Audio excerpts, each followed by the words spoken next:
Ladies and gentlemen, I'm afraid I've got some bad news.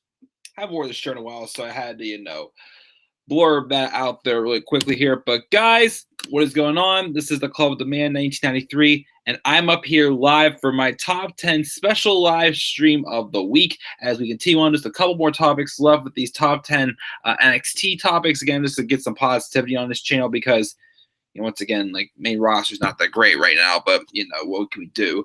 But so I continue on with these like top NXT topics. As last week was probably my weakest one with my top 10 NXT segments. That was a hard one. I really thought it was because we don't have as much content as we get for Raw and SmackDown every week. But NXT still gives us great stuff, but of course it's just not a lot. It leaves us though wanting more, as it always should be. So this week, we're on the top 10 NXT storylines of all time. And again, obviously some of these are going to be kind of like repeats of like what we got from the moments or the segments, from the past couple of weeks. But most of these is just the overall story in general. This wasn't a completely easy list to come with either. I mean, there was probably like 6 or 7 that easily came off the top of my head. But then there was, a couple also. I just thought of one I want to change very quickly here. I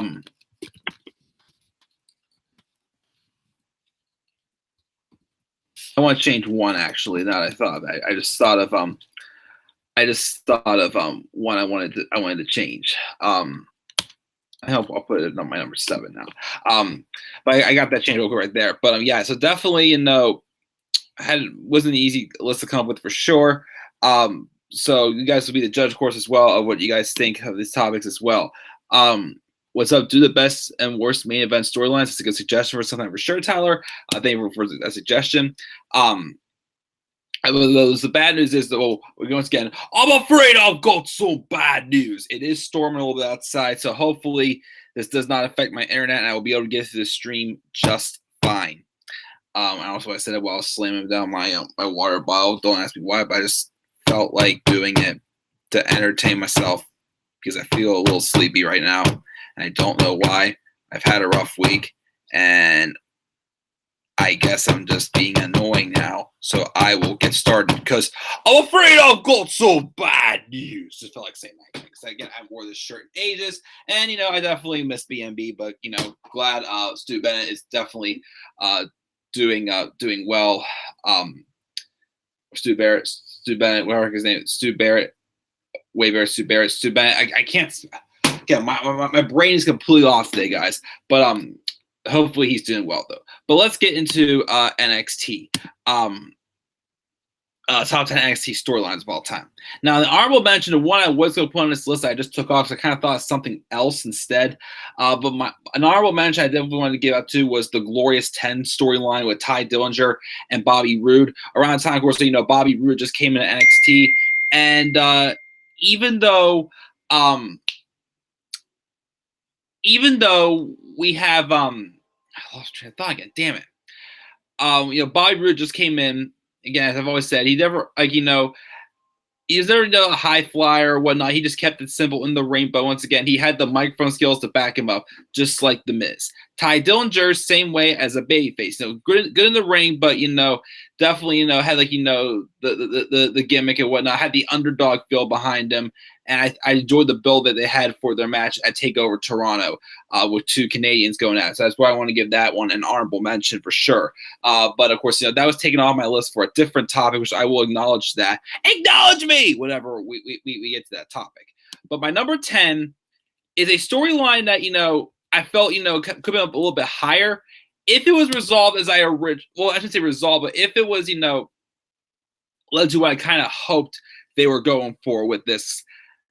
Of course, it's probably not going to happen because it's either going to be Mia Yim, Io Shirai, or Candice LeRae being the one to dethrone Shayna Baszler.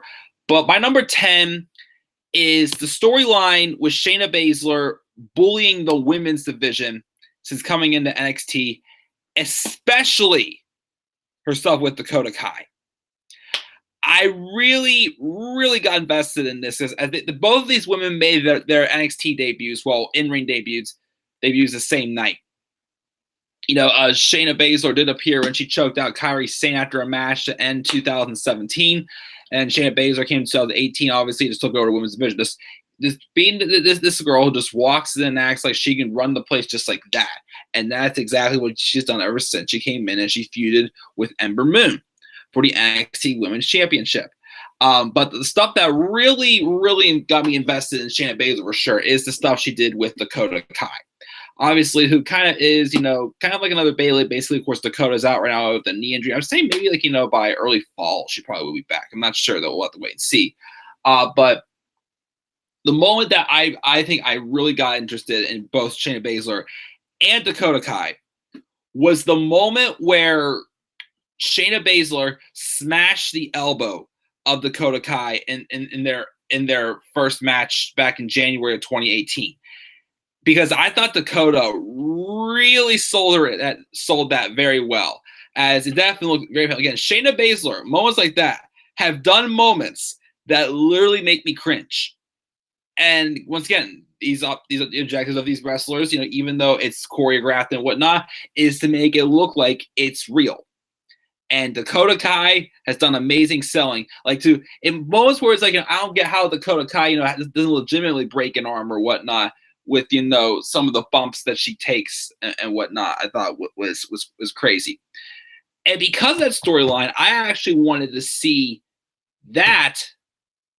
That be a women's championship match someday. Well, I think it was on NXT, on live NXT, or this NXT TV show.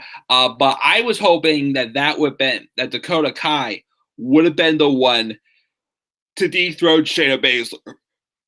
If the injury did not happen, I was looking at a chance, because they had that storyline there where obviously Dakota Kai was afraid of Shayna Baszler, and they have had one or two matches since where it's it shows that Dakota Kai is overcoming her fear, and of course it's come a long way and whatnot. And I don't know if actually I'm guessing Shayna's gonna be around a little bit longer than we expected. Maybe at least till the fall or something like that. I'm not sure. Again, I still think the only reason why Shayna is still in NXT is because she's there to help Jessamine Duke and Marina Shafir. That's the only reason why I feel that Shayna Baszler was still in NXT. If it wasn't for that, Shayna probably would have been called up after WrestleMania. I really thought that was going to be the case there. Or I thought she would be in the Women's Royal Rumble, but that was not the case at all, as we saw. But she still does the same stuff with the rest of the women's locker room. But again, the stuff at the end she did with Dakota Kai, and the reason why this is down my number 10 is because, once again, I just really thought that, the storyline was very interesting, and really, how not just Shayna Baszler coming to look like a dominating, badass woman, but it gave, a direction for Dakota Kai, I thought, as well. So that is my number 10, Shayna Baszler bullying her way through the NXT women's locker room, especially on Dakota Kai. Number 9 is Say My Name. Your lips, say my name. When this storyline first started with Aleister Black and Velveteen Dream, it was around a time where it's like, okay, why are these guys facing off each other? But Aleister Black, had just had his second takeover appearance, a match with him and Hideo Itami. Didn't really have too much of a story behind it, though. It was just two hard hitters going at it at TakeOver Brooklyn 3. And this is kind of when Aleister Black started cutting promos, and he really started to, dip his toe into the championship picture and whatnot. Well, the build towards the championship picture, him eventually becoming NXT champion. Velveteen Dream, who came in as Patrick Clark, but then, disappeared and then got repackaged as a Prince-like gimmick, the Velveteen Dream. At first, I'm like, nah, this isn't anything that's too special. And when he came out to, start a feud with Aleister Black, this leads to a match between these two in 2 weeks, something like that, right? Led to an actual match at TakeOver War Games 2. And again, even though he lost, like he's saying, this was a feud that made the loser still look like a megastar.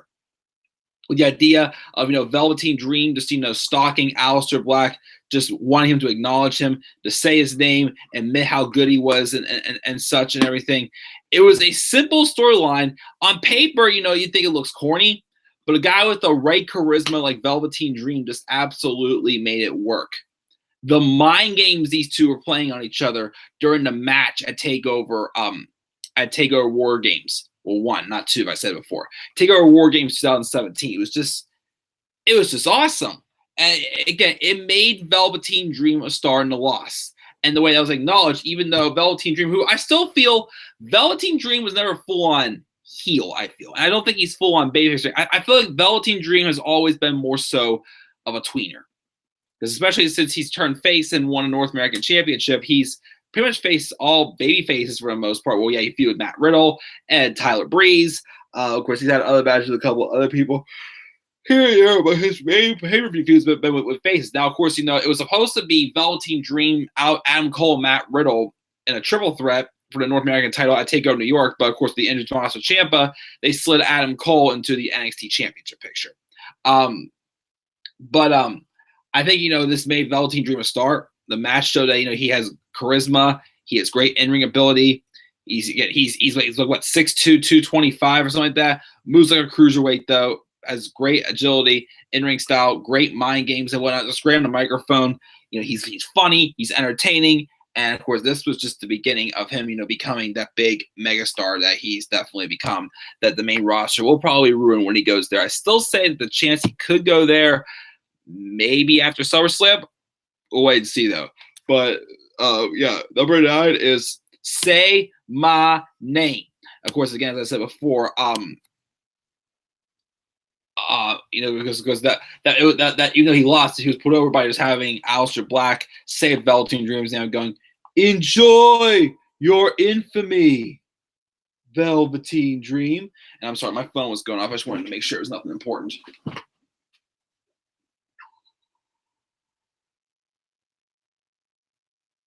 Nah, nothing important. Ah, gosh, that felt weird. The tip of one of my armrests on my chair just poked up my butt. That would have been very weird. But anyways, that's my number 9 is Say My Name at number 9. Number 8 is what I call the Demon versus the Destroyer.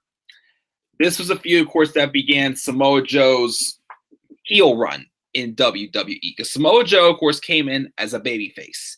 And he pretty much just had a few matches against a couple, big men. And, of course, obviously, Samoa Joe came in, liked. Well, of course, he still is liked. But, he came in, with, babyface momentum pop and whatnot. So he came in. He had a few feuds with big men. He had a feud with Baron Corbin. And then came the Dusty Rhodes Tag Team Classic, where he paired up with his longtime friend, Finn Balor. During the time, also, he kept saying he wanted a chance for the NXT Championship, which Finn Balor had. Regal told him, though, you have to earn it. Even though, once again, how many times have I heard, if you want a championship opportunity, all you had to do was ask. Which, again, I can't stand that. But, so I guess Samoa Joe lost a Battle Royale for the number 1 contendership. And then, as Joe said a week or two later, when he cut a promo explaining his actions as to why he did it, he would then just go and attack Finn Balor himself, turning heel, saying that we are defined by 2 things: the choices that we make and the actions that we put towards them. Basically, saying that Finn Balor had a choice to make, but he didn't put any actions towards them. So he made a choice and put the actions towards him to get the NXT Championship opportunity that he believes that he has been entitled to the moment he came into NXT. And yes, he lost the first 2 matches against Finn Balor at London and in Dallas. Still great matches, though. Made Joe look like a dominating monster.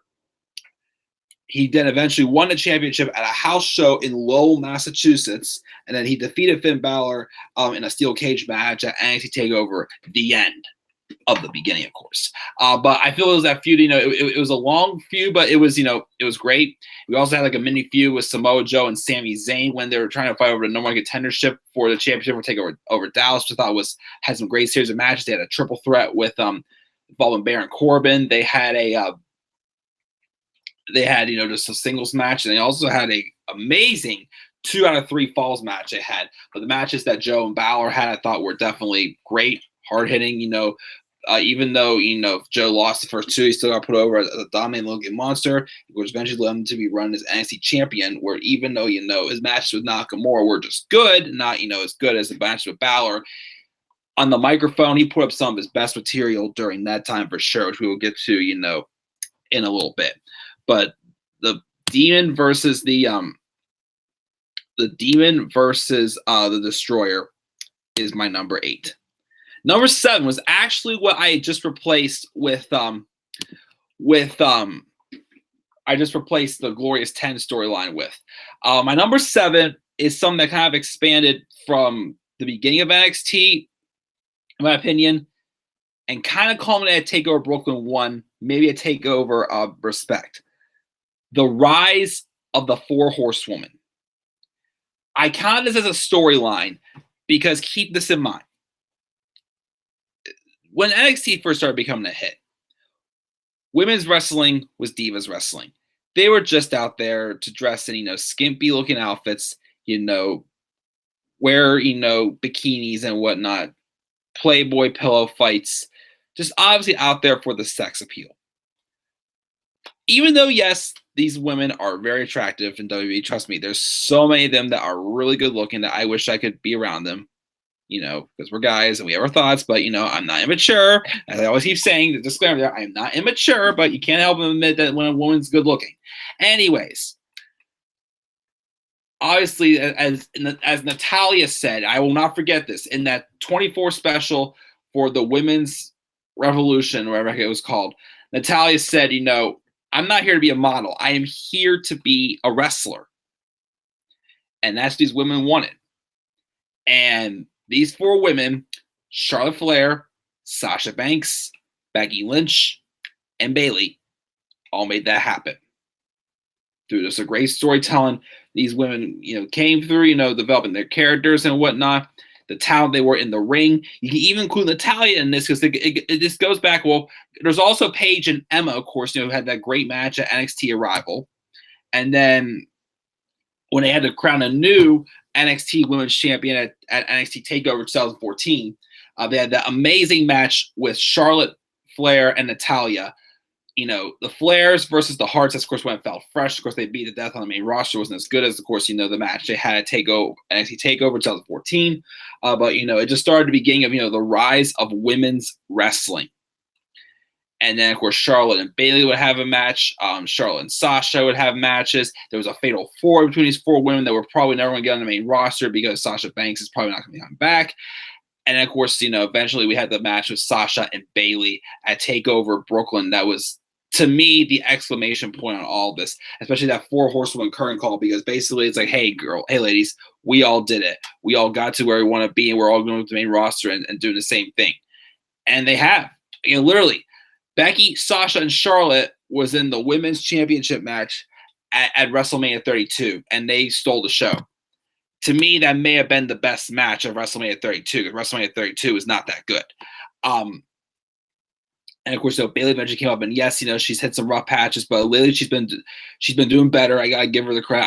I've been definitely invested in her a lot more because she takes things more seriously and not just some airhead like she was when she was first champion in 2017. No offense, Bayley, we all love you. I'd give you a hug too, but you were booked very bad as Raw Women's Champion. SmackDown was champion, not too bad.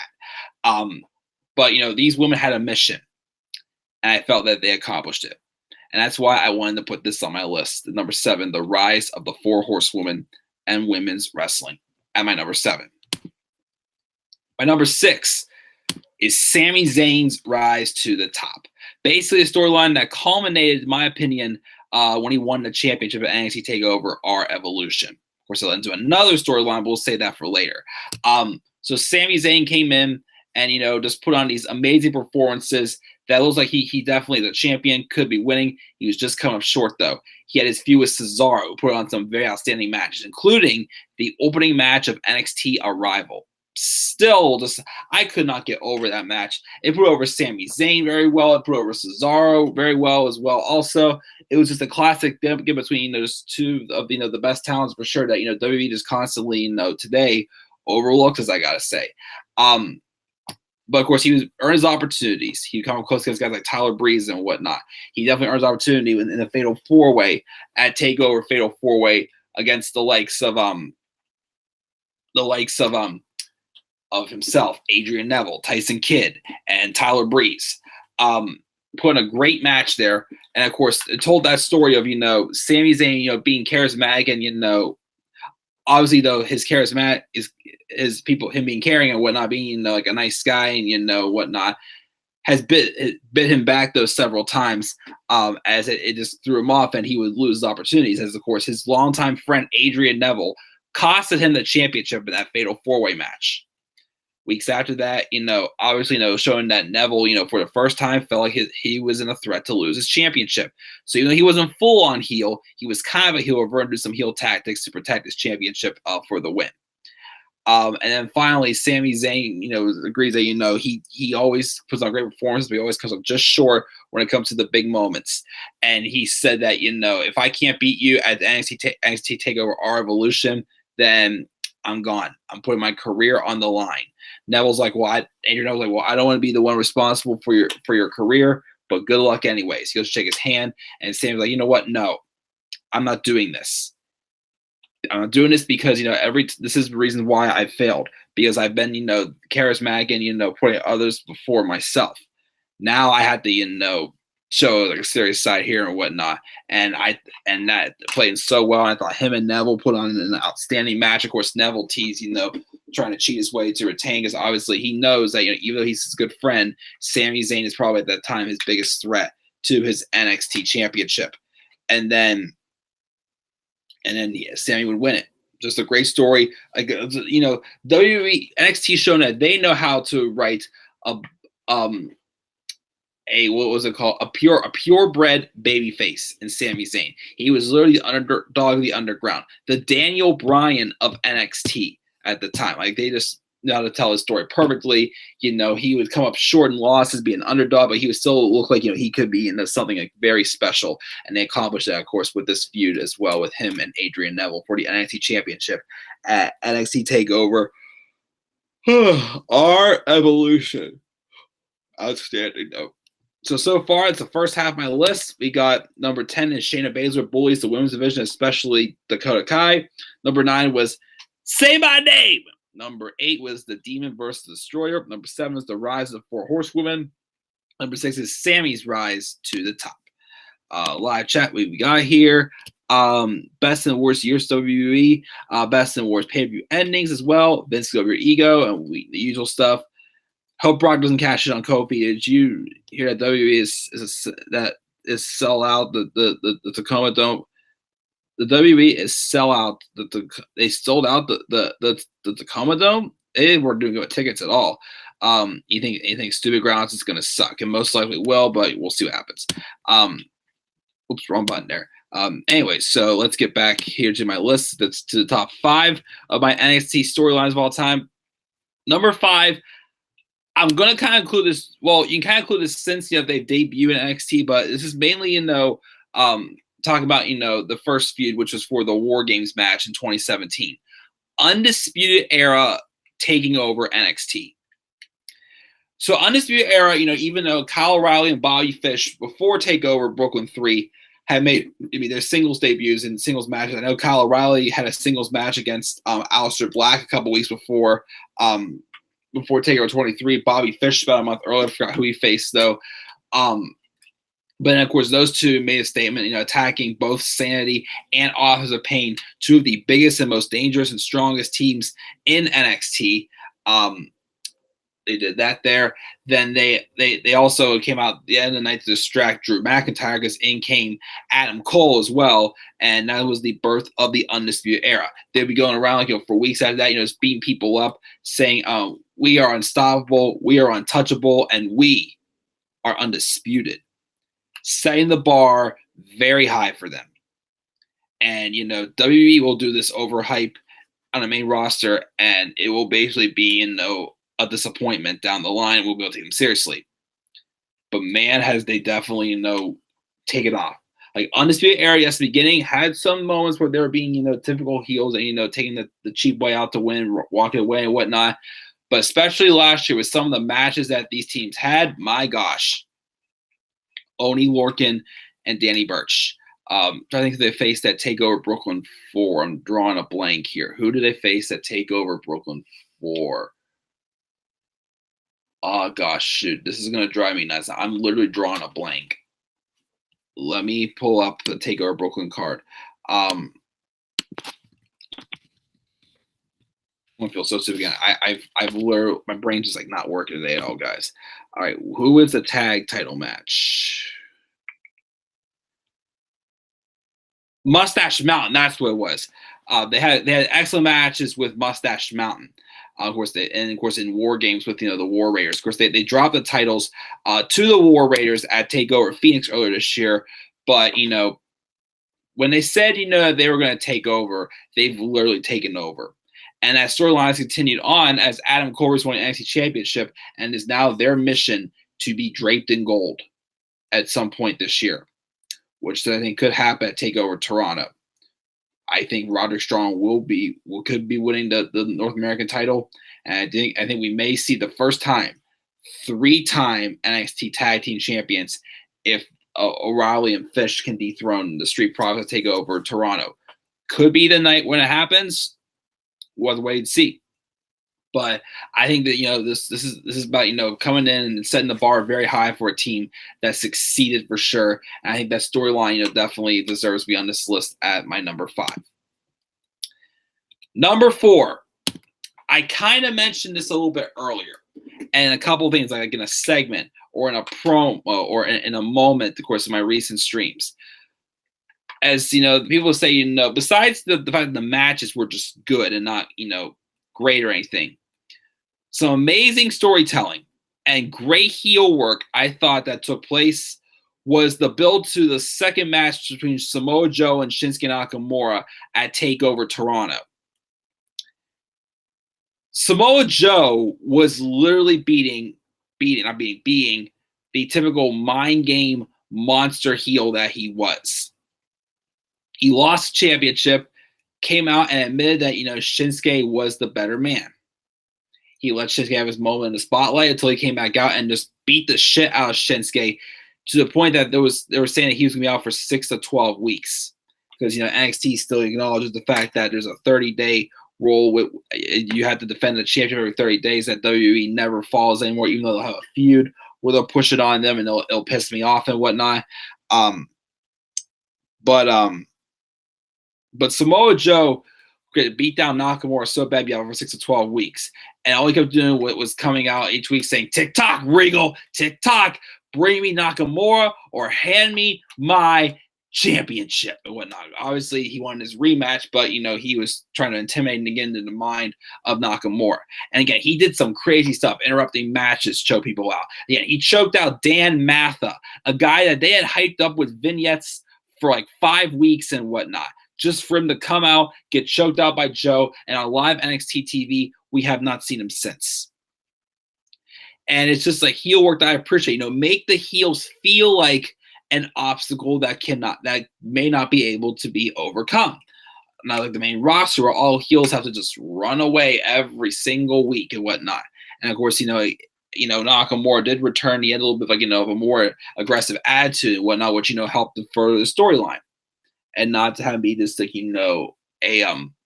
a laughing stock with his facial expression, the bait roster like they did a year later. It's unfortunate they did that to Nakamura. But I still think this was some of the best heel work I've definitely seen in my 7 years of watching wrestling for sure. I definitely know reasons why Samoa Joe can definitely be one of the best heels, in the company today for sure. My number 4 is Samoa Joe's rampage on NXT, trying to get another shot at Shinsuke Nakamura. Number 3 is kind of another long-term storyline over several feuds because this person beat everyone. Nobody is ready for Asuka. Asuka from Wakanda came in with a bunch of hype. She had feuds with, Dana Brooke and Emma. She would fight other people on the women's division, such as Aaliyah, Carmella. She probably fought, a couple other different women as well, leading up to her getting her championship opportunity to take over Dallas.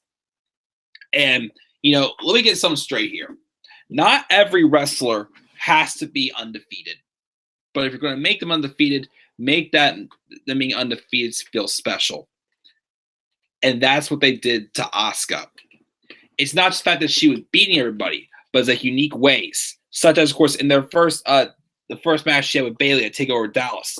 She fired everything she had at Bayley, but it took her getting Bayley to to pass out to win the NXT Women's Championship. She faced so many different women. There's Bayley, Liv Morgan, Nikki Cross, Ruby Riott, Mickie James, so Nia Jax, so many women, and Asuka beat them all. Her being undefeated and winning felt special because she just kept dominating everybody, and she had beaten them all clean until Ember Moon. From the moment Ember Moon stepped in, like this girl's going to either be the one to dethrone Asuka, or she's going to give Asuka her toughest competition, and that's exactly what happened. The TakeOver Orlando, it told that great story of obviously Asuka was facing Ember Moon, and then Ember Moon was getting ready to hit her Eclipse finisher on Asuka. Asuka then resorted to a heel tactic, and for the first time she felt her title was in danger.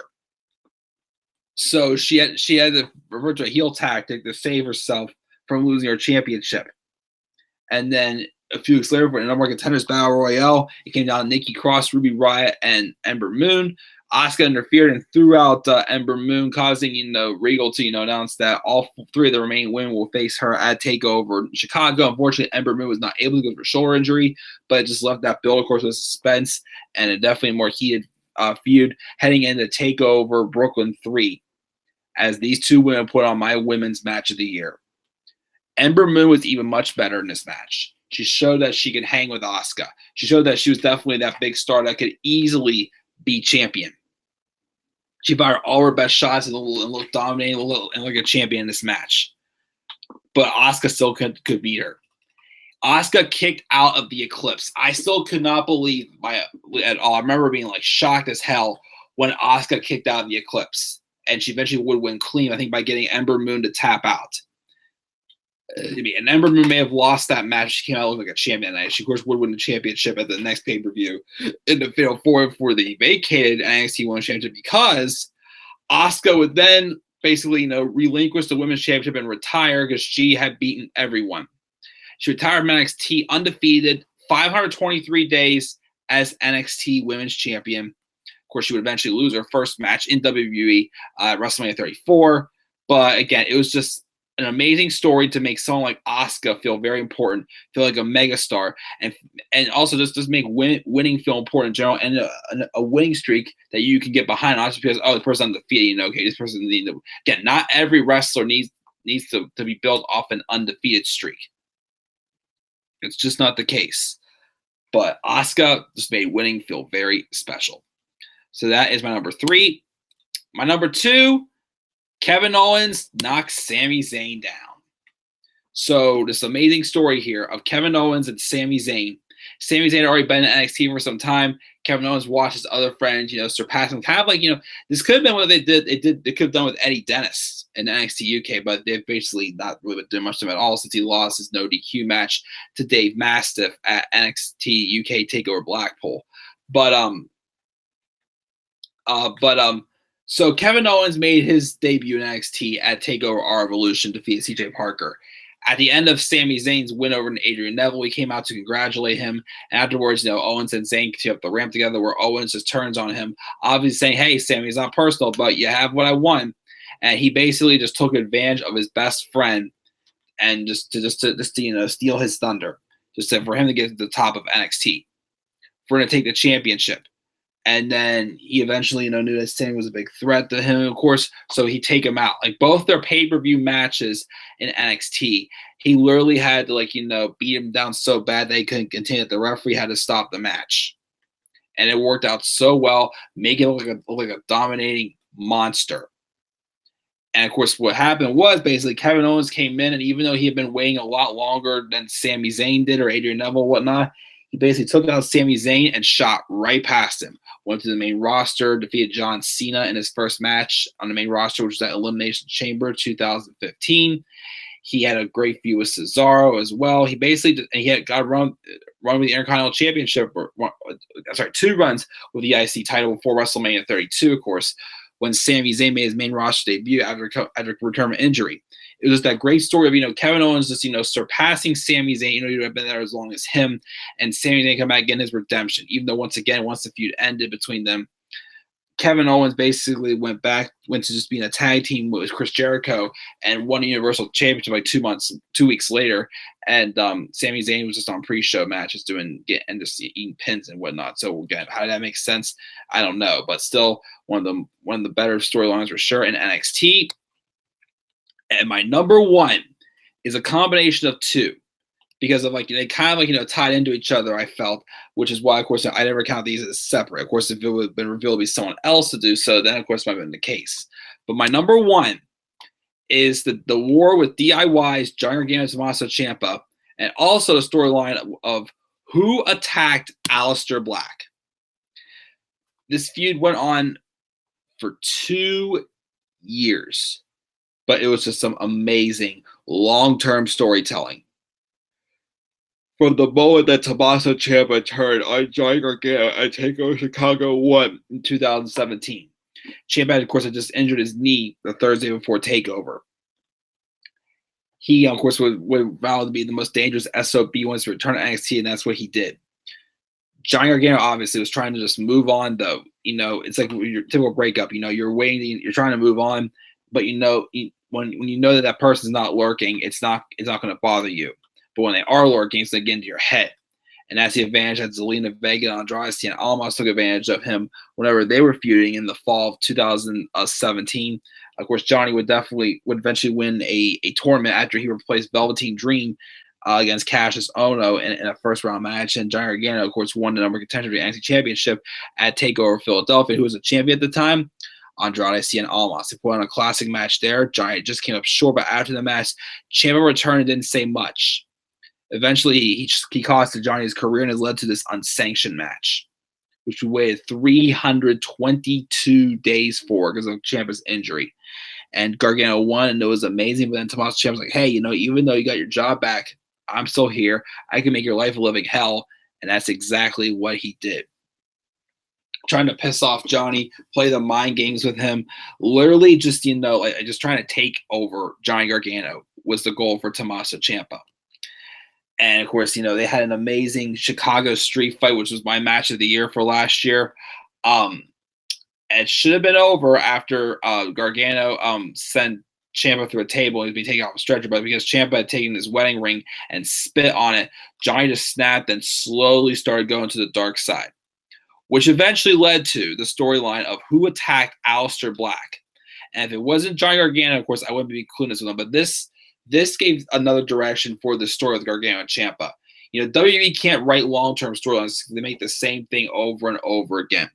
They went as far again as making Johnny Gargano briefly a heel, because obviously he was obsessed with being the story, the hero of the story, and obviously he had to play the mind games back with Tommaso Ciampa until he got him to and where he wanted to, which is right at the end of their last match at the Dusty Rhodes Tag Team Classic. But of course, Ciampa got hurt and hit cold to face Gargano. Just still an amazing, great storytelling for 2 years. A great long-term deal. Never got bored by it once. And of course, the whole who attacked Aleister Black storyline definitely tied into it and made things more interesting. Of course, they had a lot of reasonable candidates as well. Besides Gargano, we have Velveteen Dream, Cassius Ohno, even Nikki Cross who go around saying, I know. But yeah. But guys, that is it. I'm getting a little heavy. I might lay down, take a nap for a few minutes after this. But that is it for my special live stream, my top 10 NXT storylines of all time. Again, my top 10 is, the honorable mention again was the glorious 10 storyline of Bobby Roode and Ty Dillinger. Number 9 was Shayna Baszler bullies the women's division. That's number 10. Number 9 is Say My Name. Number 8 is The Demon vs. Destroyer. Number 7 is The Rise of the Four Horsewomen. Number 6 is Sammy's Rise to the Top. Number 5 is Undisputed Era, Undisputed Takeover. Number 4 is Samoa Joe's destruction of NXT on Shinsuke Nakamura. Number 3, Nobody is Ready for Asuka. Number 2 is Kevin Owens knocks Sami Zayn down. And number 1 was the war between DIY and also who attacked Aleister Black. Those are my top 10 NXT storylines of all time. Check the live chat before we get out of here. There was no sellouts. He's not watching. I know that. Samoa Joe is a badass. Today's heels are bitches. Everything will look better for sure. And Troy Charger, everything will be better. Yeah, we all know that for sure, Tyler. But thank you for joining me live, Tyler, again, guys. And thank you guys for giving me a special live stream. Not sure it's going to be next this channel this weekend. But, of course, I will be doing a live review of Stomping Grounds on Sunday if I am still awake. I'm sure the show's not going to be that good. But we'll see you guys on Sunday. So, guys, once again, what are your 10 favorite storylines in NXT history? That's down in the comment section below. There's always a slap a like on my videos. Start commenting on my channel. Follow me on Twitter at DeMayor93. And that, guys, and also check out my Wrestling Experience documentary. And I will see you guys all later. So, until then, guys, have a great night. I'll see you guys all whenever. And peace out, everybody.